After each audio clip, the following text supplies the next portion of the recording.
Take one. Cool. So this is the first hopefully of many derailed interviews. I'm joined by John Brereton. It's the first. I didn't know that. Yeah, it's the very first. Start here and hopefully don't end up down here eventually. So the last Sack album was 2001. Yes. Yeah. How does that feel? It only feels like yesterday. Yeah. No, well, God, Jesus, a lot has happened since in those 20 years. Yeah, well, it's great to be back. I mean, thank you, coronavirus. Thank you for. But if you can't laugh, it's not funny. No, but obviously, we released that third album in 2001, whatever, and then we done another tour with Morrissey then around Europe, 2002, I think, and we, I suppose it kind of fizzled out. I suppose everyone kind of started getting jobs and then having babies, all that kind of crap. Real life started to real life stuff. And so I was probably the last in the band to get a job, basically a real job. Should I be looking in which camera? So this is your close-up. This just. I feel like Gary Lineker, Match of the Day. I don't know which camera to be looking at, so yeah, I was probably the last in the band to kind of get a real job, and I kind of got into I ran a night in the old Spy, as it's called, Farrier and Draper now. Right. And it's quite interesting how that came about, because we Morrissey rang us and said, "Oh, I'm coming to Dublin, and have you any new songs, or I'd like to see you play." So I think it was a Tuesday night, and he rang us on the Monday. I was like, "Jeez, thanks for the long notice." But we rang around just looking for a support slot or something somewhere. Couldn't find one. And Martin, our DJ, was working as a DJ in Spy nightclub, as it was called then. And the girl there, Antonia, she was the manager. She said, "Why don't you do something here? There's a room." And so we did a kind of acoustic vibe and hired in a little PA, kind of, got rent this before kind of Facebook around, but I think there was mobile phones then, right, I think. Just about. Just about, and we texted, free gig, Maz is coming down. Anyway, so we done our sound check and everything and whatever, and then we got the news. He rang Martin, our singer, from his hotel room in Dublin, on the floor basically of the toilet, got food poisoning, whatever. Anyway, so we went ahead and done the kind of little acoustic vibe, and we got about 90 people, I think, there, and everyone they loved it, Yeah.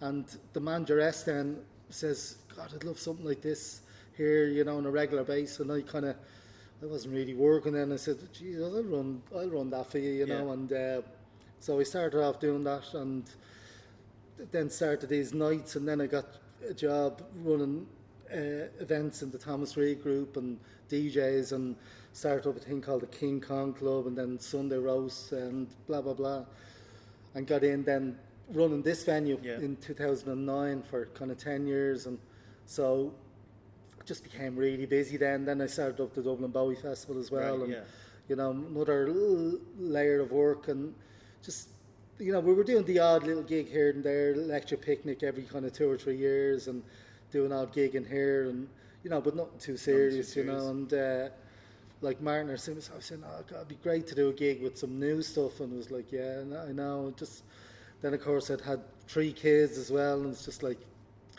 wasn't happening. So was coronavirus the nail in the coffin or not the nail in the coffin, the opposite, the trigger for coming back and starting up again? Oh, definitely. Well, it just gave me time to kind of pick up the guitar and write, and so that's what happened. Yeah, and, but the new single, "What a Way to Live," that was another kind of bizarre enough story. Our guitar player Ken works in Windmill Lane, right, teaching the Pulse kind of sound training course, and of course it's all on Zoom, poor students. It's not the right way to learn, but that was it. But Ken, he kind of said at the weekend, he said, "Listen, we're they're doing an exam, where they kind of take a song with a band from start to finish, So it'd be actually 3 days in the studio for free, you know. They said, I'm putting their name into the ring, and we got chosen. So then it was like Monday, it was like, right, okay, what song we're doing, all WhatsApp groups, blah, blah, blah. And then I had been kind of working on something that I really thought could be good, and then I kind of went down to my shed on I think it was a Tuesday night before the Friday, and basically finished the song from start to finish, and had 2 iPhones, was recording like the little drum machine on one iPhone into the other speaker of the other one with the acoustic guitar and humming the melody, then put a little keyboard line and stuff like that, and kind of anyway, and then I sent the track to everyone on the Wednesday night, and Martin, our singer, says, what's this? I said, I think we should do this, you know, and he says, like, no, I can't, like, you know, we haven't rehearsed, I haven't even heard it, and we're going in on Friday to do this. And I said, trust me, I think I have a good feeling about it. And, you know, so we convened on the Friday in the studio before and kind of said, right, okay, we'll kind of start with this. And it just fell into place, and it was just like, no way. Yeah. That's great. So we'd never played it live together before. We so just straight into the studio. Straight into the studio, and I kind of... Was it one take? Not far off, yeah. I mean, like, it was... I wouldn't mind working like that a bit more, because I think that kind of sense of urgency or whatever comes really out. And it definitely shows off the track. You can see that there's... it's political in a way that isn't like necessarily forced. It's just a very conversational, political aspect to it. Yeah. So along those lines, was there, or going forward, is there like an idea to like pick up where you started off, or is there like a conscious effort to kind of maybe step away from what is now like 20 years old, or just like modernize it? I'd say, like, obviously, I think in that 20 years absence, I've matured as a songwriter.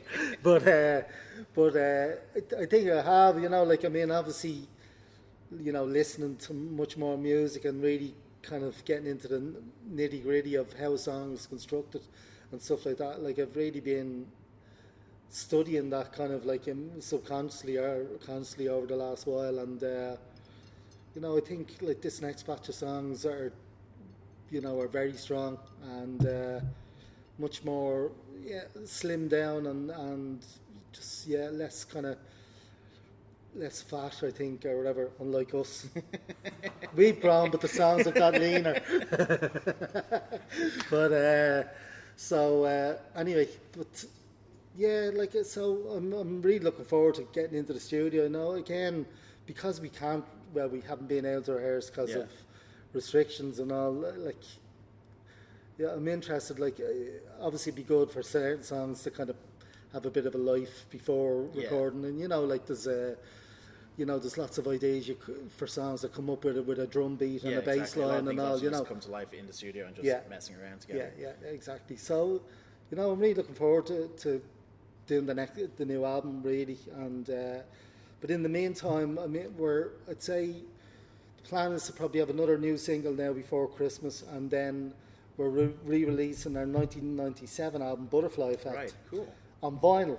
So in the meantime, so when this song, sorry, we're kind of going all over the place, but that's the plan. But the song "What a Way to Live," I like, obviously when we had it done, and I was like, kind of like said, Jesus, it's strong, you know, you know yourself, you know, without being biased, it was a good song. And so we sent it. There was this guy. It was actually a gig here I'd booked a few years ago. Sean O'Hagan, he's in High Llamas. He was in Micro Disney. High Llamas, played with Stereo Lab as well. So we done a support set to him, acoustic, and it was a great night, and there was a lot of great people here. But his good friend Brian O'Neill from the north was at it, and in the meantime he's started up a label called Dimple Discs. Cottle Coughlin assigned to them, and Cottle's new project Televish, which has Jackknife Lee, a producer as well, kind of electronic thing. But so he has this label, Dimple Discs, and I just sent it to Brian. So what do you think? You know, he says, I absolutely love it. I want to sign this to the label. That's fantastic. And then, so put him in touch with our manager, and great conversation. And he said he wants to put out all our old stuff on vinyl as well.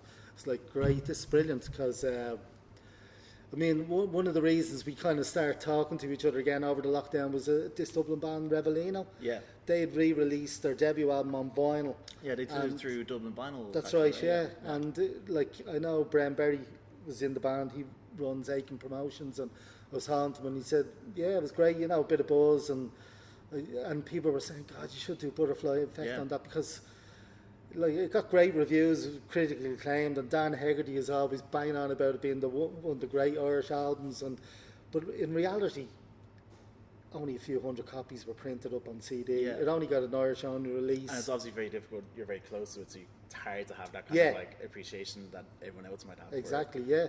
So it was released in 1997. Like, I think it got reviewed in Hot Press, and that was it. Yeah. And a few hundred copies, and then didn't do anything. Yeah, we sold a lot of copies on tour, Morrissey and stuff like that, and whatever. But it still never got a good release. So I'm really looking forward, because like, bizarrely, it'll be 25 years next year, 25th anniversary reissue, but it still sounds It does, it quite definitely good, sounds you know? fresh. And like in the piece that we put out, we kind of, maybe a bit unfairly, kind of dismissed Whipping Boy, which is not something we wanted to do at all, but every new band just constantly gets compared to Whipping Boy almost. They don't really sound like them, because they are so great, and they are like such a touchstone. But even, like, I personally feel like there's probably subconsciously almost a more direct link to SAC, and with Heartworm being reissued, this is like perfect. So obviously during like the last 1 years you've been working as a promoter as much as anything else. Is there any Irish bands that have come up in that time that you'd love to work with, or who have almost kind of fueled your own fire for getting back out? Yeah, well, I mean, before I started working here, I was doing a little bit of PR on my own, just kind of helping out, and I got a call from a guy, Mick Lennox. He says, John, I'd like you to do PR for this band we're managing, and they're playing out in UCD Bar on a Monday night. They're called O Emperor, and so I drove out there, and I'm not joking, I was actually in tears watching them, because it was like just the musicality and just the songs and all. I couldn't believe it that they, you know, on a rainy Monday night in UCD Bar full of students playing pool and all, was this glorious sound, you know. So I started working with them. They signed then to Universal Ireland, I think. So I wasn't, but I'm regularly in touch. In fact, I've asked Phil, who's in the bank now, would he mind doing a bit of keyboards on their new album. So he's well up for it. So I'd be happy to hear that.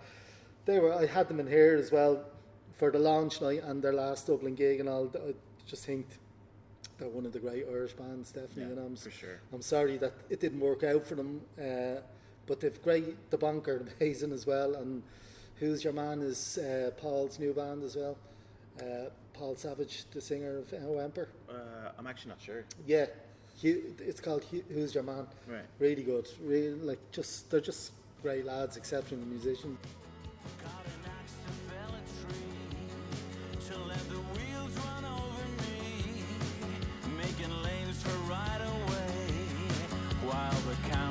Making hay, the kids can walk the walk, Gran and Pops can go to hell, 'cause the wheels they gonna spin. Yeah, just caught a bit. Haven't seen her much now. Let's check her out. So in line with that, is there any like books or films that like have had like almost a direct influence on how you go about making music?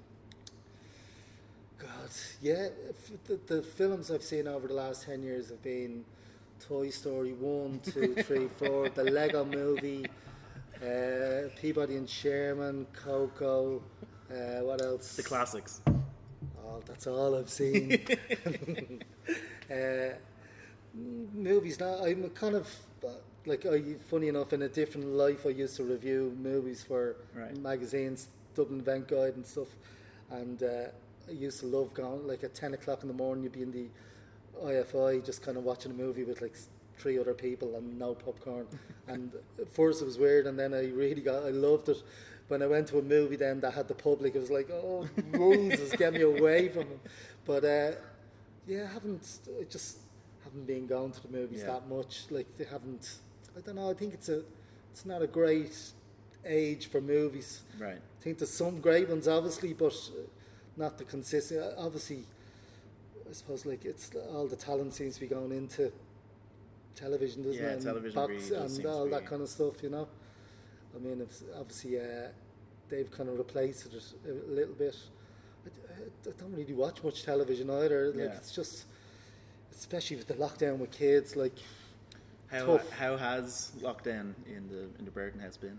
It was brilliant and then really maddening at times. Yeah. You know, trying to homeschool two kids, like my 7-year-old daughter would just gave me the middle finger after the first few days. It's just like there was no chance that was going to happen, and it was just down tools. So like it was long, you know, and but you know something, and it was a joy to spend 18 months seeing them every day growing up, you know. Yeah. Just that will probably never, I don't know if it'll ever happen again, you know. Yeah. And it was great to see that. So I love them more than I ever could imagine. It is. It The really little does seem to. COVID really does seem to have like made people appreciate that type of stuff. Like it is obviously a terrible thing to have happened over the last nearly 2 years now. Yeah. But yeah, it's really made people, I feel like, appreciate like their immediate surroundings more than ever before. Of course, yeah, I know. Like, I'm lucky I have a house with a garden and all, you know, so I was able to utilise that space. And, you know, out our front is a green, and we were doing bingo. Like, I remember the first bingo was mooted. It was like, what, you're having a laugh. Was that out on the street with everybody? Yeah. Right. And it was like you're having a laugh, and then it was like, when's the next bingo? Of course, it was, you know, it was a chance to have a drink as well, you know. But yeah, no, it was good, and we're blessed that we have a mobile home down in Wexford, so Yeah. we were able to Get that bit of distance. two months down there, and it was like didn't seem like there was any Yeah. virus going on, you know, just down the beach every day and stuff like that, you know. So that was great. But one thing I did discover during lockdown, and I fully recommend it, is the best podcast in the world ever. Right. And it's called The History of Rock and Roll in 500 Songs Oh, that sounds amazing. by a guy called Andrew Hickey from Liverpool. And it's basically, it is what it is, you know, it's kind of, he picks a song, you know, like he's on episode 132 at the moment. It's a 10-year project. Right. Okay. And I was looking for kind of Beatles podcast, whatever, and I seen this, and it was like Love Me Do, I think, and it was an hour long. And he's a Liverpudlian, Andrew is. He's written books on the Kinks and kind of Right. Laurel Canyon, all 60s kind of thing as well, you know. But I listened to that hour long, and the great thing about it was, you know, he told the story of the song and how, but he also went back as well and referenced and gave you a history of skiffle and all the influences that brought it to that Yeah. song. But he would play like 30 seconds of a song as well, so it was kind of, he wasn't just recounting it Yeah, and so just you could skipping really over. see the evolution Yeah, of it. Wow. so I was like, God, I seen it was episode 99 or something. I was like, God, I must look at this. So it started back with Benny Goodman and Charlie Christian flying home, first episode, and then went into kind of Blue, all that kind of stuff, and it was just like, oh my God. And like I had 110 episodes to catch up on, and it just blew my mind. And you know, I've shared it to a few people, and Yeah. they love it, you know, and it's really amazing. Yeah, it sounds It's, fantastic. yeah, it's fantastic. Like, if you listen to it, you'll get a real sense, like, full of amazing facts as well, just on how music was produced and promoted in Yeah. those days.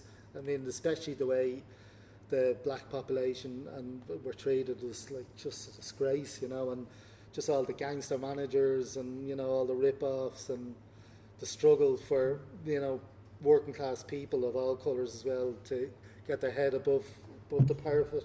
No, so it's an amazing history of Yeah, for 20th sure. century culture as well, you know. Yeah, so, definitely have to check that out. yeah, no, it's amazing.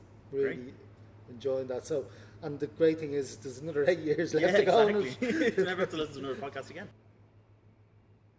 Yeah, and if there's anything that you want to plug, I know you have a gig coming up in December. We've two actually. Yeah. So will I Yeah, just straight ahead. So we're doing one in Opium, which hasn't been announced yet, but it will be on October the 9th. That's with the Paler special guests there as well. So that'll be, I think, to be a limited capacity for that. I think October 22nd, everything opens up fully. Yeah. So tickets should be on sale for that soon. And then we're here on December 23rd for our own kind of headline gig. So that's, December 23rd before, that's a Perfect Santa Christmas. Sax gig. Perfect Christmas gig. Perfect Christmas gig, yeah. So hopefully by then we'll be back to kind of full capacity or whatever. So that'll be a good one to finish off the year. So if you're coming to that, I would guess make sure you have all the presents for the kids and your mum and dad and all in advance of that, because you might not see Christmas Eve. Just a word of warning. Okay. That's perfect.